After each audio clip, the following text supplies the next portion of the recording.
Welcome to Cycle Breakers and Moneymakers, a podcast for women of color and first gen who are breaking generational cycles and glass ceilings by going places no one before them has ever gone. I'm your host, leadership coach, and eldest daughter of immigrants, Mariela Delamora. I left a 16-year marketing career to create a multiple six-figure-a-year coaching business as a single mom. Each week, you'll learn how to build unshakable self-trust, become in demand, lead with confidence, and make more money by being more of who you are.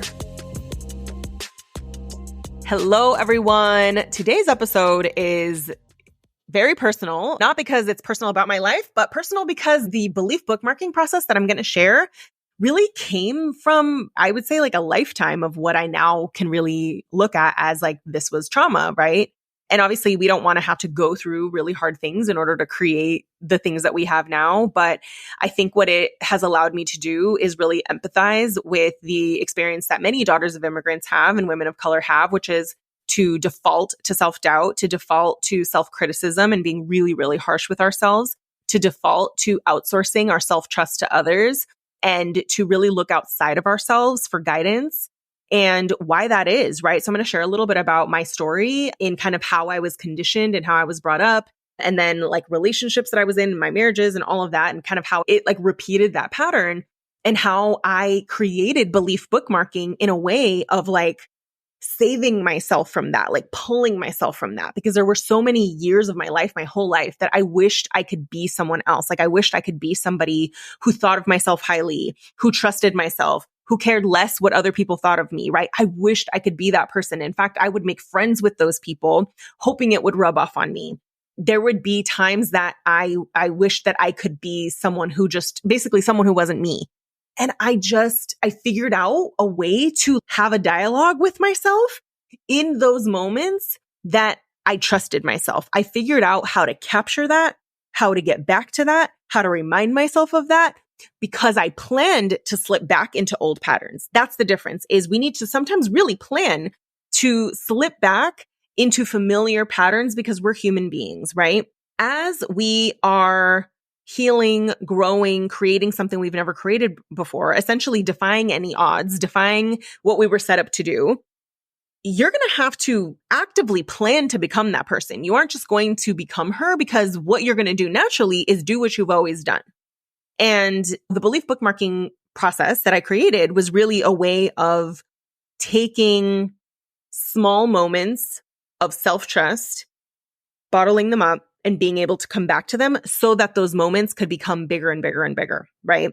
And I share this with you because belief work is a continuous process in your business. You are never not going to be doing belief work. You think about what we're doing, you have to believe in something before you've created it. That's the only way that you do it. And that's the reason why it's so challenging, is that people are often sitting around saying, well, I'll take the action, or I'll believe in myself when I get the result, and then you don't get the result. Or you're trying, but the whole time you're spinning out. The process that I'm going to share with you today is going to help you accelerate your results and prevent you from backtracking as often or bouncing back out of it faster. Not that that's always the point, but like part of what I'm going to talk to you about today is going to help you create a system for you to actively practice believing what you want to believe about yourself by gathering actual evidence, not just fluffy, false affirmations, right? This isn't about you telling yourself things you don't believe. It is actually accepting evidence that you already have. Because what a lot of us do is we have evidence and we throw it in the trash. We have evidence and we immediately go, okay, now what? On to the next, right? But what we grasp onto is evidence of us not being enough. Y'all will hang on to that. I will do it as well, right? We'll hang on to that. But everything that is evidence of your greatness, of your capability, of the fact that what you want is inevitable, of your worth, people will oftentimes default to throwing it away because it doesn't fit something that they have practiced doing. So I say that like what you believe about yourself is really just the evidence that you have received and have accepted, because you may have received it but not accepted it, right? It's really just what you've practiced believing. What we're going to talk about in this episode is number one, what is belief bookmarking?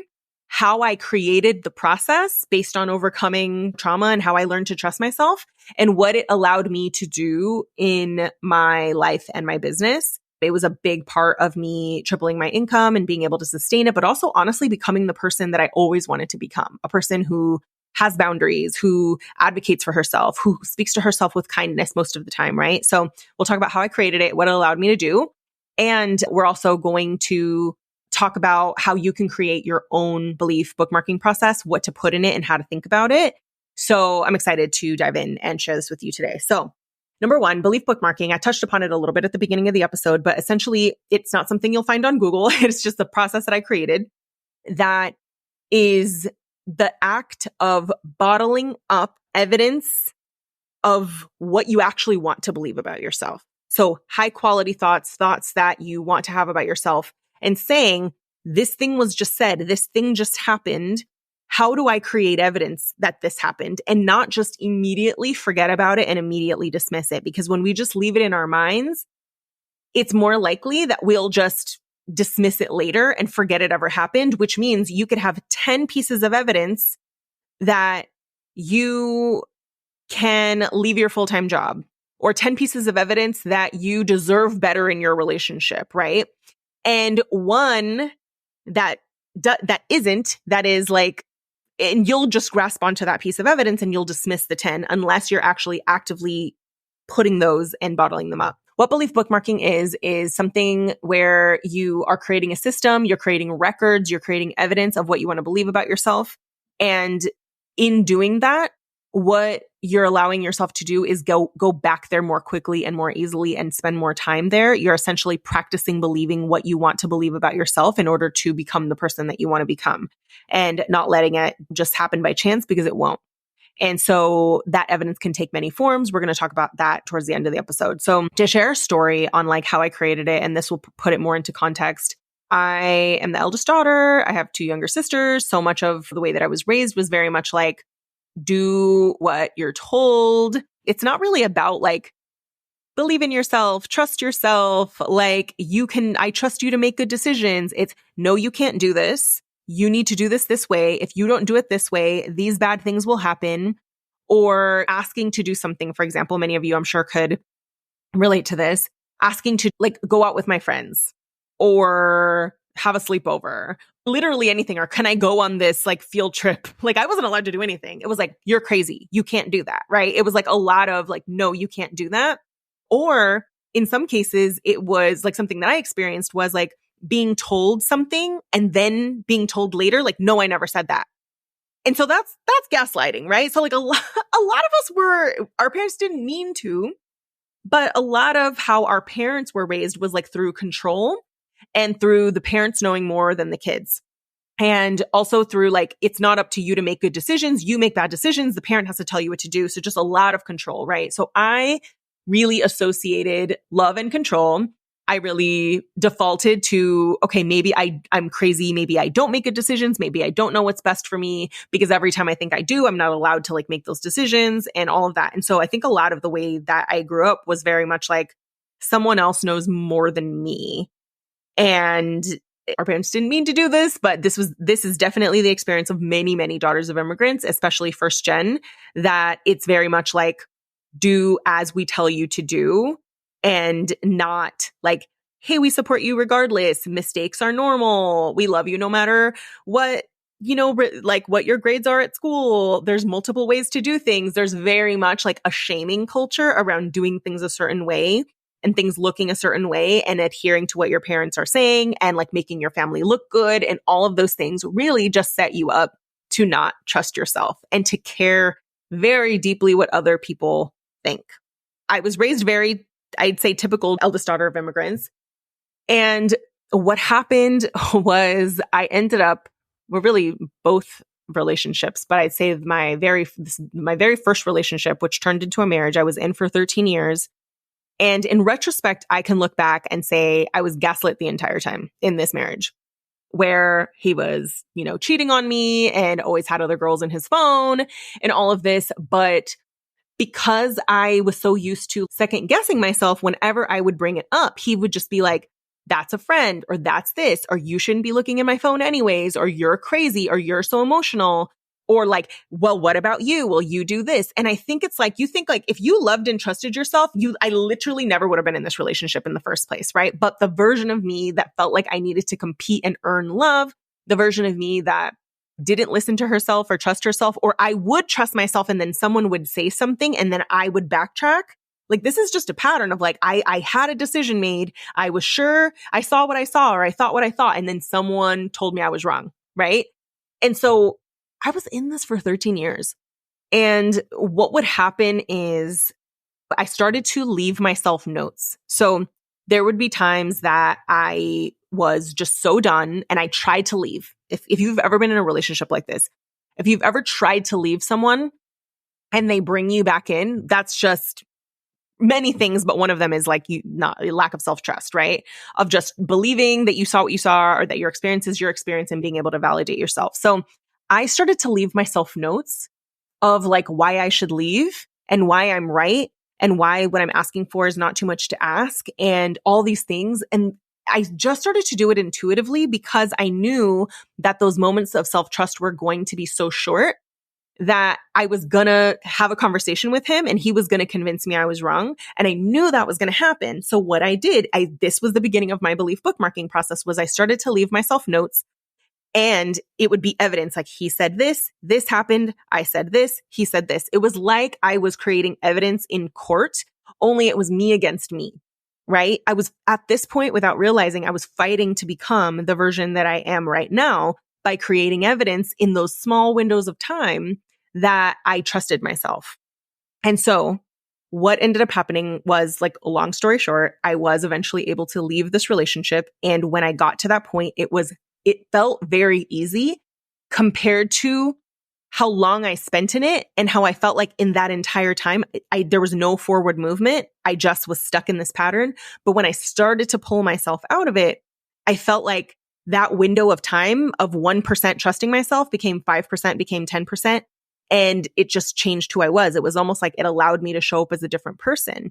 And while that seems like that is such a far-fetched example to like growing a business, the thing is like, you are going to have to advocate for the version of yourself that you're becoming and show her evidence and not like dismiss it. So a big part of this was setting the foundation for what I'm going to talk to you about today.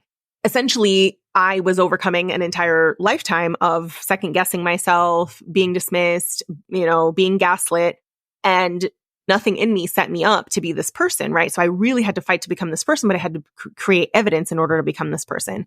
When I started my business, I realized that like all of the worst thoughts about myself started to surface. When I was a marketing director, it was easier for me to believe highly about myself because I felt very competent. I'd spent a lot of time in this career. I had the college degree. I had a master's degree. I had a lot of reasons to be like, I'm good at what I do. Look at this. But when I started my business, it was almost like all of the things that I relied on before like no longer existed. So I think intuitively, I started reaching back to what worked for me before, which is like, how can I bottle up my most confident day? And how can I bottle up what I think about myself on those most confident days? What do I think about? What do I think about myself on those most confident days? What creates those confident moments, right? All of those things became part of my belief bookmarking process. Before I go into how to create it, what's in mind, how you can create yours, I'll give you an example of what it looked like in my business in 2021.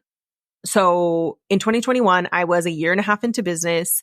I was having a really hard time in my life at the time, was living in Oregon with my daughter. I didn't have family around. It was the pandemic. I felt really lonely. I felt very stuck in single motherhood with no reprieve, no like relief from parenting, and just really on my own, right? And I think that trickled into how I saw myself, and it trickled into my business.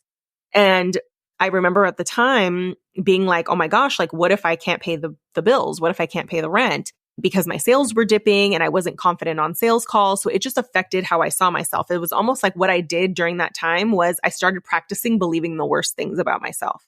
And we'll all fall into those times. And if I really look at what my internal dialogue was during that time, it was like, I don't know what I'm doing. I lost my demand. My messaging is confusing.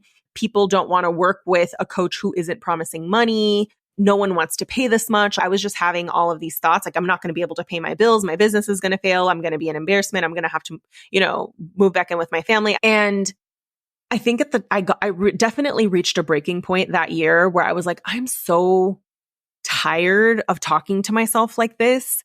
I'm so tired of like rooting against myself. I don't know if you've ever been there, but sometimes we have to reach a point where I'm like, am I my own biggest hater? Am I like actively rooting against myself, or am I rooting for myself? Because you're not going to win. You're not going to create what you want if you are rooting for yourself to fail. And sometimes you don't think you're rooting for yourself to fail, but if you look at your internal dialogue will be like a hating ass bitch, right? And sometimes we just don't even check it. So I'm like, if this is the way you talk to yourself and it goes unchecked, what do you think you are going to create? And I don't see this in like a shaming way. I'm saying this in a like, get you back in the game of like advocating for the person that you want to become. I'm like, are you going to let yourself talk to you like that? So in that moment, in that year, I was getting coached. So first of all, I had an uncoached brain. So let's just go there. I had an uncoached brain. So my ass started to get coached, and I started talking back and was like, no, I'm not going to just sit here and talk to myself this way. Like, how do I think shit's going to change? How is it going to change, Mariela, if you talk to yourself like this? I'm literally telling myself, going on to sales calls, telling myself they don't want to buy. My messaging is confusing. They don't want this. So of course, freaking 20% sales call, it went down where I was only closing 20% of clients. So I'm like, no surprise. So what I started doing that year, and this wasn't my coach that told me to do this. This was just really my coach empowering me to say, well, what do you want to think about yourself? And so I went back intuitively to what I now call belief bookmarking, although back then I didn't have a name for it. But what I started doing was I noticed that when I got off of a coaching call with a client, almost every time I got off a coaching call, I was like, damn, I'm a good ass coach. And that's why I would go on IG stories and I would record after coaching sessions because I felt confident. So immediately I was like, this is interesting.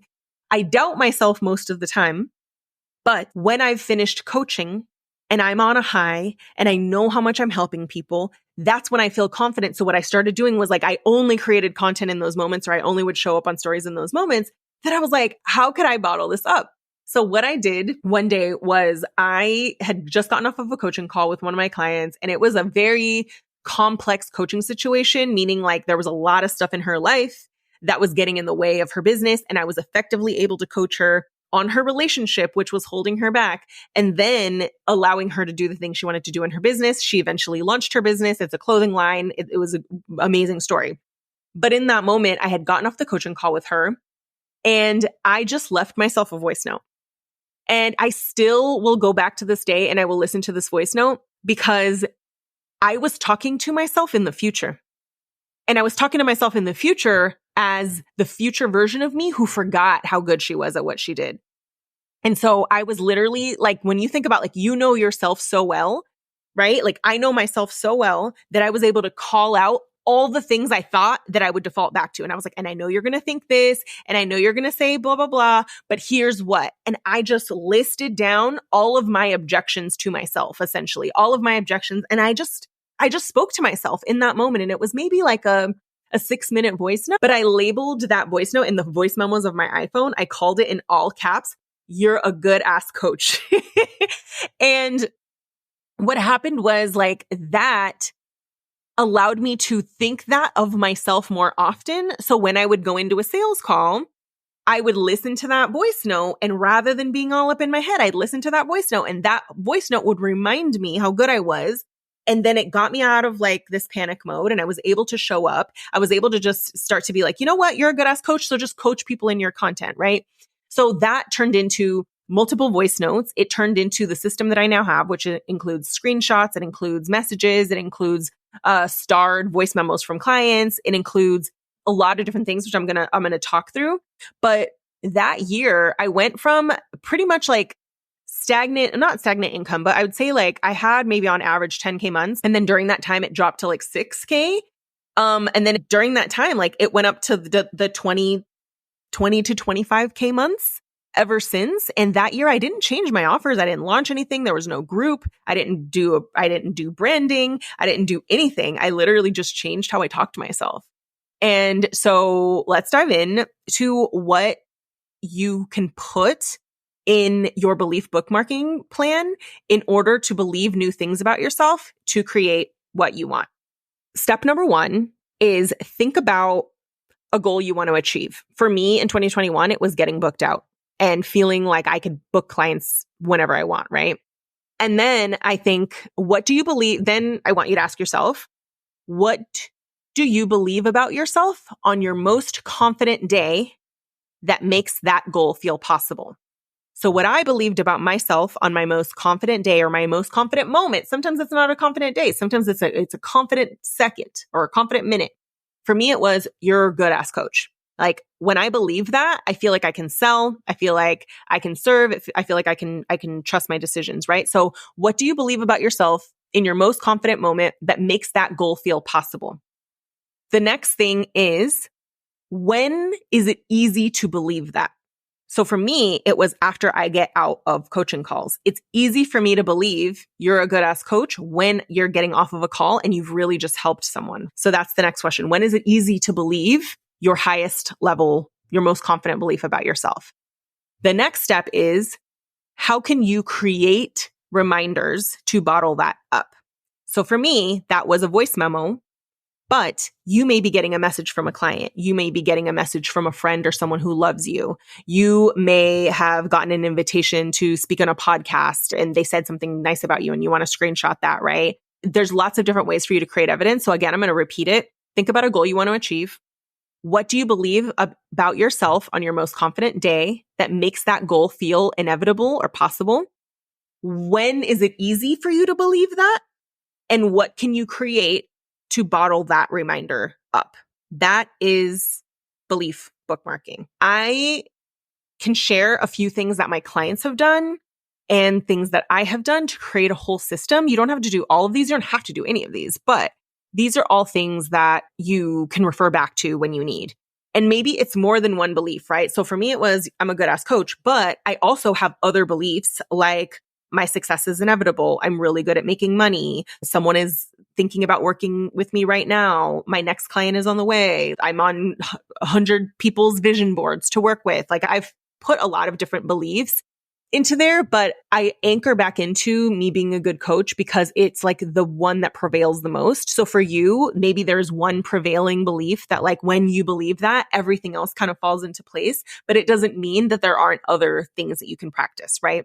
So I want to share now how you can create your own belief bookmarking plan. It's up to you to decide what those beliefs are, but here's different things that you can put in it in order for you to have like a bottle of this evidence, right? So one of the tools that I love to use that I also used in 2021, along with, the voice memo that I told you about, was an app called I Am.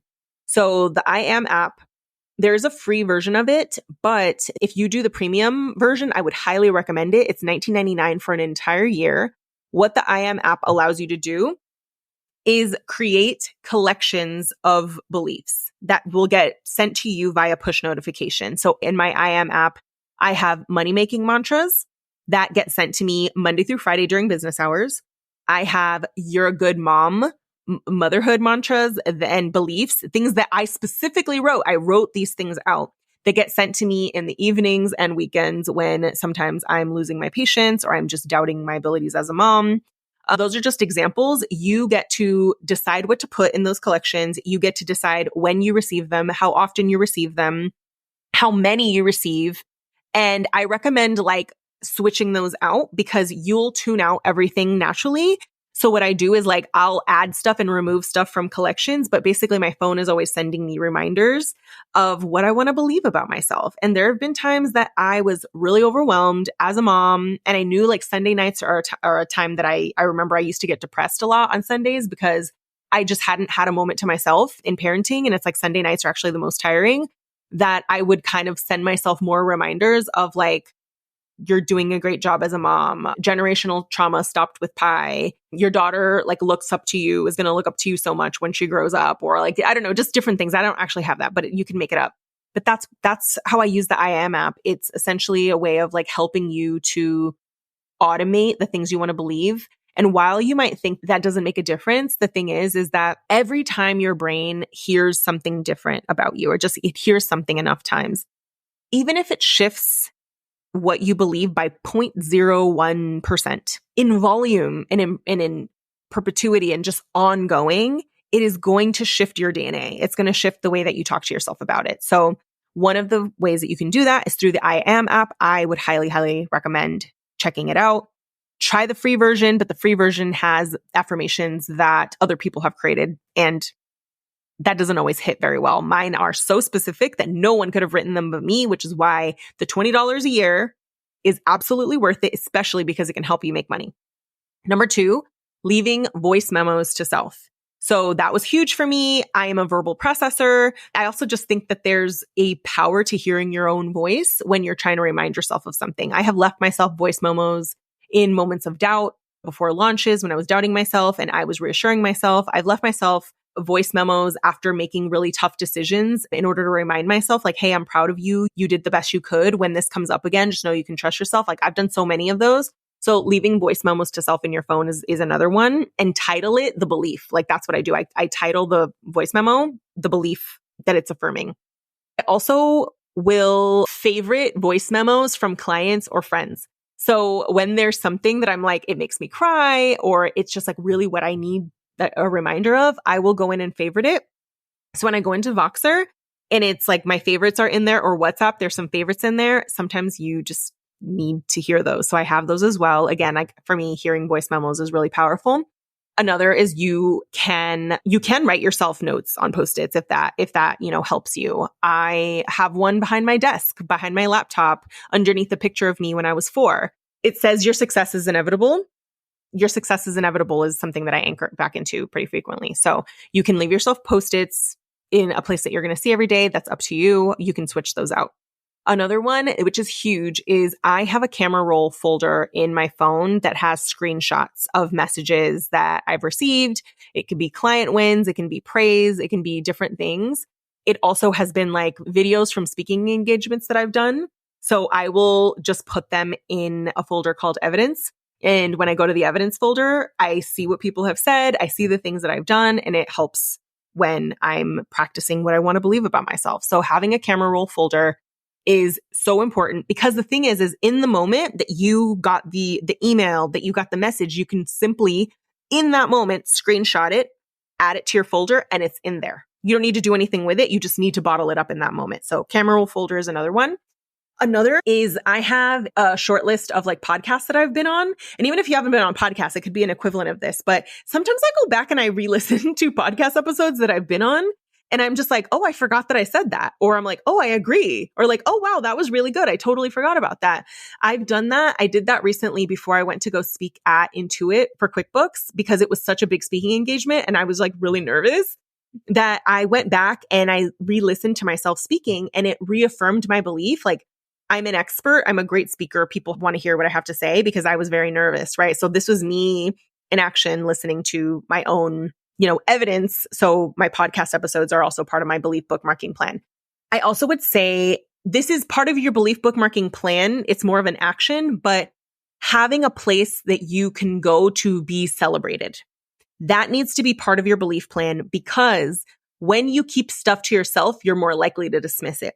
When you share it with people who are able to celebrate you, it gives it life. So I think about, they're like gasoline, they're fuel to the fire, right? So once you share your wins with someone and they reflect it back and they celebrate it with you, you're able to receive it as truth and hold on to it. So everyone should have a Slack channel, a text thread, something where you can go. And the thing is, it's so tempting in that moment to just be like, that was fine, is like just to have that as like a culture in your friendships, right? To be like, hey, just wanted to say I'm proud of myself because this thing happened. That's it. And that might feel weird to you, but like part of you growing a business is having a community that is like happy to celebrate you, right? And sometimes people don't feel like they can do that in their friendships, which is why you need CEO friends, because your friends who are not business owners can also celebrate you, but I don't know that they fully understand the context of it, right? So part of your belief bookmarking plan should be a place that you go to share your wins with your people where you can be celebrated.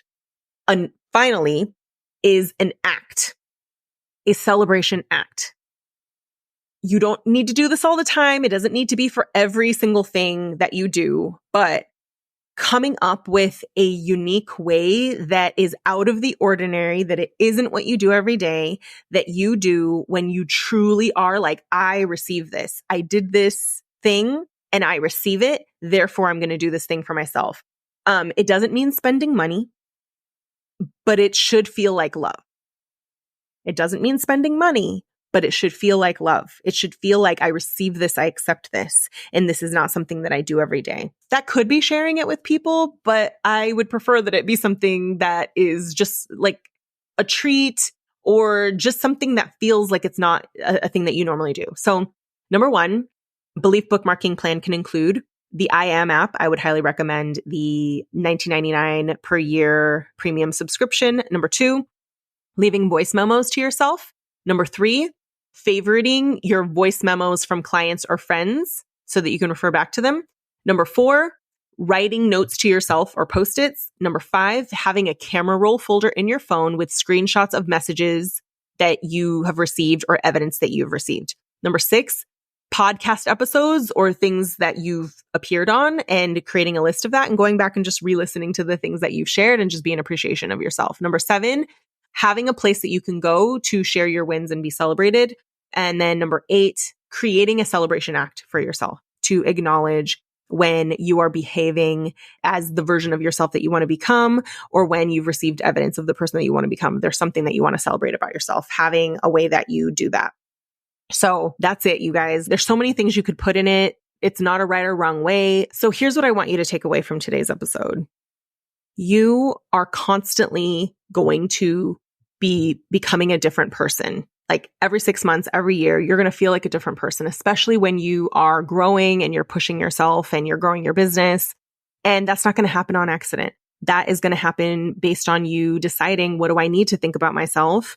And what evidence do I have that's true? And really fighting for that version of yourself. It might feel like you're fighting for her, some days, because like I said, like natural momentum is that you just want to kind of go back to what you were doing before or what you've practiced believing this whole time. So you're going to have to show up for her. You're going to have to fight for her and create a system that reminds you of who you are and what are the things that you actually actively want to believe about yourself. Like I said, for me and for my clients, like they've been able to go back and be like, you know what? I remember who I am now without having to sit in the self-doubt for as long. And we all need that. Like we all need spaces where we can be celebrated, but it also starts with us in terms of being very intentional about creating evidence along the way. So I hope this was helpful. Please share this episode and tag me. Let me know what part stood out. If you have not reviewed the podcast, please do review it on Apple Podcasts or rate it on Spotify or Apple Podcasts. It helps more people to discover the podcast and become familiar with it. So thank you for listening and for sharing. And I will see you on the next episode.